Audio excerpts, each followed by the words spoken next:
السلام عليكم يا شباب، معكم عمار من قناة مستر جيمر سناب.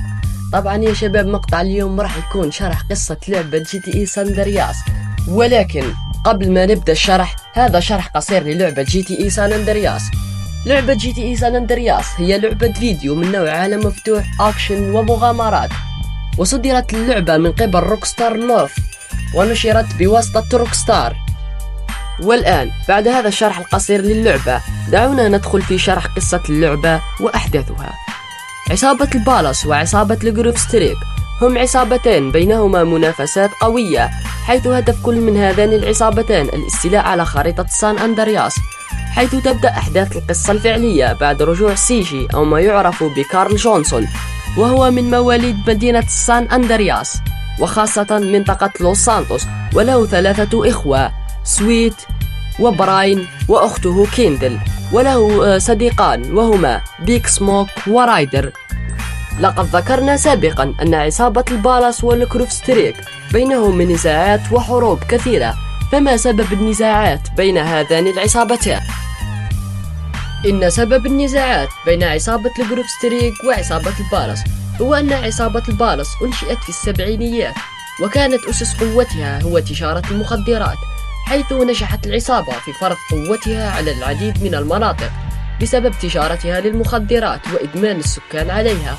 وفي الطرف الآخر نرى أن سويت كان رافضا لهذا الشيء، حيث قام بتأسيس عصابة الجروف ستريك هو وبعض السكان الرافضين لتجارة المخدرات من طرف البالاس، حيث تمكنوا من طرد عصابة البالاس من حيهم وبعض الأحياء المجاورة لهم، حيث أصبحت عصابة الجروف ستريك منافسة لعصابة البالاس، وهذا هو سبب المنافسة بين العصابتان.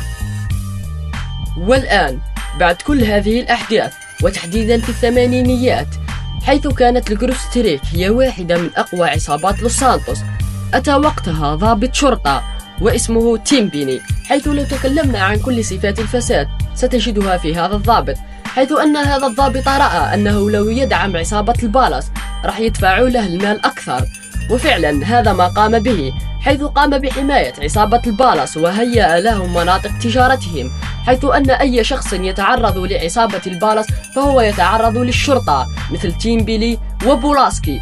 وهنا رجعت الحروب بين البالاس والجروف ستريك، ولكن هنا كانت عصابة البالاس أقوى، لأن الشرطي الفاسد تيم بيني كان يقوم بدعمها، حيث بعد الكثير من الحروب، وتحديدا في إحدى الحروب، قتل أخ سيجي براين، وهذا الشيء الذي ترك سيجي ينسحب من العصابة ويهاجر إلى مدينة ليبرتي سيتي، حيث ذهب للاشتغال مع جوي وسيلفاتوري. وهنا استقل سيجي لمدة سنوات بمدينة ليبرتي سيتي وهو يسرق السيارات. وبعد كل هذه الأحداث اللي صارت، تبدأ الأحداث الذي سوف ندخل إليها الآن، وهي أحداث القصة.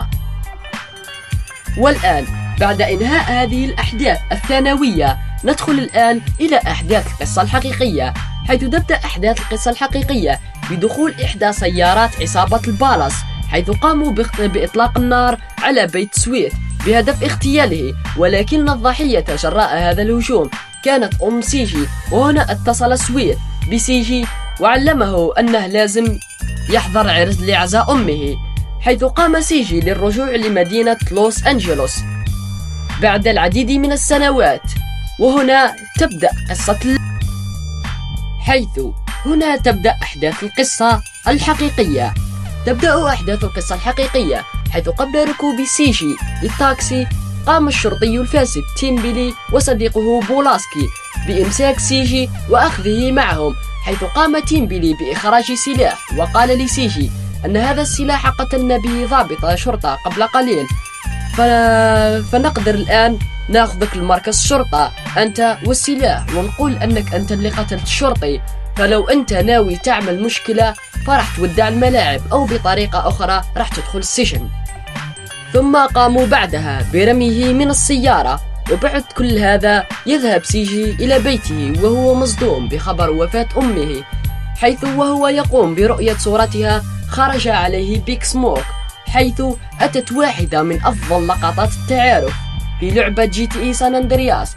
وبعدها قام سيجي وبيك سموك بالذهاب إلى المقبرة لزيارة قبر أم سيجي، وهنا قابل إخوانه سويت وكيندل حيث قام سويت بالتجادل مع سيجي وأخبره أن كل شيء تدمر بسبب مغادرته، وأن عصابة البالس فرضت قوتها من جديد.